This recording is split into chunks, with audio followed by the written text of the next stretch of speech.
तो आप सभी का स्वागत है एक बार फिर से हमारे YouTube चैनल कंप्यूटर बाबा पे। मैं बीमार हो गया था, इस वजह से आपके लिए लगातार वीडियोज नहीं लेके आ पाया, लेकिन मैंने एक चैलेंज दिया था। मैंने ये नहीं बोला कि लगातार वीडियो डालेंगे, हम कैसे डालेंगे। मैंने बोला था कि आपके लिए मैं 40 दिन के अंदर ये कोर्स को कंप्लीट कराऊंगा एक्सेल की को।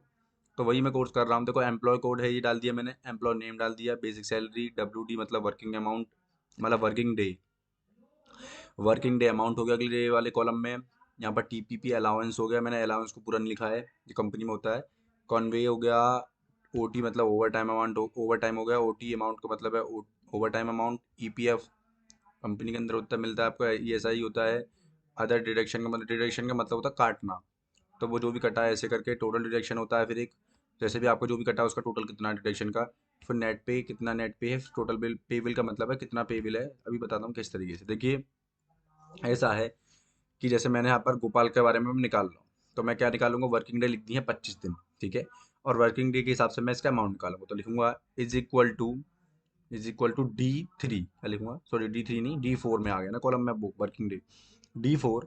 और मल्टीप्लाई आपको लिखूंगा मैं C4, मतलब जो हमारा वर्किंग डे है उसी हिसाब से निकलेगा ना। बेसिक चलिए 8,000 है, तो अब हमें क्या निकालना है, 30 दिन के हिसाब में हमें निकालनी है 25 दिन की सैलरी। तो 25 दिन को ले लिया और 8,000 के हिसाब से, भाई 30 दिन के 8,000 मिल रहे हैं, तो 25 दिन आ गई, तो 5 दिन के कटेंगे। तो आपके पैसे बनते हैं 6,666.666, जो भी पॉइंट छः छः करके 7 करके ऐसे बनते हैं आपके पैसे। उसके बाद है बेटा आपका, इसी को मैं डबल टैप करके सभी में आंसर, आप अगर इस फॉर्मूले को सभी में बार बार अप्लाई करेंगे तो देर लगेगी, इसलिए डबल टैप करके निकाल दीजिए। सभी का निकल जाएगा एक बार में। OT का मतलब ओवर टाइम अमाउंट, ठीक है। तो ओवर टाइम जितने हिसाब से करा, जैसे 92 घंटे इसने या 90 घंटे इसने ओवर टाइम करा। अब इसका ओवर टाइम अमाउंट क्या है, देखो वो निकालेंगे भाई। जितना हमें मिल रहा है एक दिन का, भाई ओवर टाइम अमाउंट मैंने पिछली वीडियोस में निकालना सिखाया है कि भाई पहले हम निकालते हैं एक महीने का हमें अमाउंट पता है तो उससे निकालते हैं एक दिन का अमाउंट। एक दिन का जब अमाउंट पता हो जाता है तब निकालते हैं हम घंटे का अमाउंट। भाई घंटे का जितना पैसा मिल रहा है उसी का ही तो मिलेगा। और आप कितने क्या करते हो, आप घंटे ओवर टाइम करते हो ना, तो घंटे के हिसाब से मिलेगा। जैसे गोपाल ने 90 घंटे ओवर टाइम करा, भाई जैसे गोपाल ने 90 घंटे के लिए ओवर टाइम करा, तो ओवर टाइम का फॉर्मूला क्या लगेगा, इज इक्वल टू H4। क्या लगेगा बेटा, इज इक्वल टू H4, 90 घंटे का हिसाब से C4 लगेगा, सॉरी H4 मल्टीप्लाई C4 लगेगा, क्योंकि 90 घंटे हैं और 8,000 के हिसाब से लगेगा। भागित 3, भाग 3 मतलब 30 का भाग देंगे इसमें हम। और 8 घंटे की आपकी ड्यूटी है तो 8 घंटे लिख दिया, 12 घंटे की तो 12 घंटे लिख दो। 3,000 रुपये इसके हो गए ओवर टाइम अमाउंट के। डबल टैप करेंगे सभी का ओवर टाइम निकल आएगा इस तरीके से। अब EPF क्या है भैया, EPF निकालेंगे इसी का ही जो कंपनी की तरफ से मिलती है। इज इक्वल टू C4, क्या लिखेंगे बेटा, इज इक्वल टू C4। और C4 लिखने के बाद हम क्या करेंगे, इसमें हमें मिल रहा है 12.5% का EFI। हमें नहीं पता आपकी कंपनी में कितना मिल रहा है, उसमें भाग दे देंगे 100 से, क्योंकि 12% का मतलब है भाई, या तो इसके आगे 12.5 के आगे या परसेंट का साइन लगा दो, या 100%, या 100 लिख दो, भागित मतलब भाग में करके डिवाइड करके 100 लिख दो, तब भी निकल आएगा। एंटर करा, 1,000 रुपये, ये EPF बन गया आपका। ठीक है भाई गाइज, डबल टैप करेंगे बच्चों तो इस तरीके से सभी का EPF निकल आएगा। अब ESI निकालने के लिए क्या करेंगे बेटा, is equal to C4, salary में से ESI निकलेगा। E4 मल्टीप्लाई 3.5% का आपको ESI जो भी मिल रहा है, या तो इसका परसेंट लगा दो या साइन लगा दो 100 का। देखो इस तरीके से परसेंट लगाऊंगा तो भी 280 आएगा। और अगर मैं ऊपर फॉर्मूले में करेक्शन करके इसमें 100 का भी भाग दे देता हूँ, मैं किससे, 100 से भाग दे देता हूँ इसमें, मतलब डिवाइड कर देता हूँ 100 से, मतलब 100, तब भी एंटर करने पर 280 आएगा। ठीक है बेटा, सभी को दिख गया। तो इस तरीके से डबल टैप करूंगा, सभी का ESI निकल आएगा इस तरीके से। अदर डिडक्शन क्या मतलब है कि जो अदर डिडक्शन उनके हिसाब से जो भी कटा बटा जो भी 500 रुपये, टोटल डिडक्शन कितना बनता है, सब कुछ काट कूट के जितना भी डिडक्शन बनता है वो निकालेंगे यहाँ पर हम। तो टोटल डिडक्शन के लिखेंगे, टोटल डिडक्शन के लिए लिखेंगे is equal to J4 plus K4 plus L4। इस तरीके से सबको जोड़ेंगे, ECI भाई ESI और EPF और टोटल डिडक्शन जो अदर डिडक्शन जो भी कटा है, ऐसा जो भी अमाउंट तुम्हारा कटा अदर का मतलब है कुछ भी किसी चीज़ से कटा। डिडक्शन मन होता है काटना, ठीक है। अब कंपनी में काम करोगे तो थोड़ा सा आपको पता होगा वहाँ पे। एंटर करेंगे, 1780 रुपये आपके बनते हैं टोटल डिडक्शन के। डबल टैप करूंगा, सबका निकल आएगा। नेट पे का मतलब है कि आप पता है टोटल के लिए नेट लग जाता है।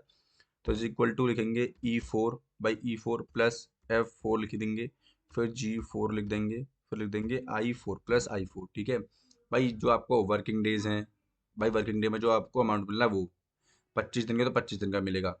टीपीएफ का अलाउंस मिलता है, कॉन्वेन का मिलता है, ओवर टाइम अमाउंट मिलता है, ये सारी चीज़ें मिलती हैं आपको। ठीक है।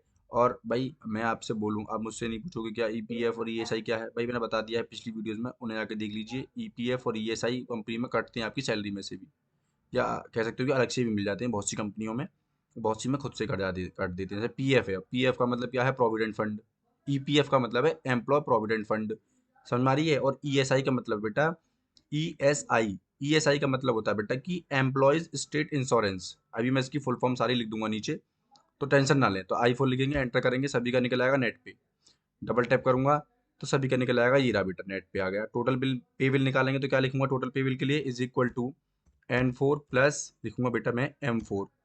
ठीक है, दोनों भाई नेट पे और टोटल डिडक्शन जो कटा आपका, कट पिट के जो भी आपको मिल रहा है वो ये रहा, एंटर करके देखिए।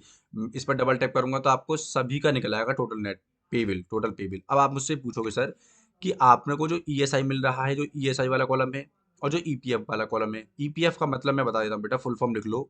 ईपीएफ का मतलब है एम्प्लॉय प्रोविडेंट फंड, या फिर कह सकते हो एम्प्लॉय प्रॉफिट फंड। दूसरा है ईएसआई, ईएसआई का मतलब है बेटा एम्प्लॉयज स्टेट इंश्योरेंस, ये होता है। अब आपका मतलब पूछोगे मैं CON क्यों लिखा, CON का मतलब है बेटा कॉन्वेंस। कॉन्वेंस एक कंपनी में एक कह सकते हो कि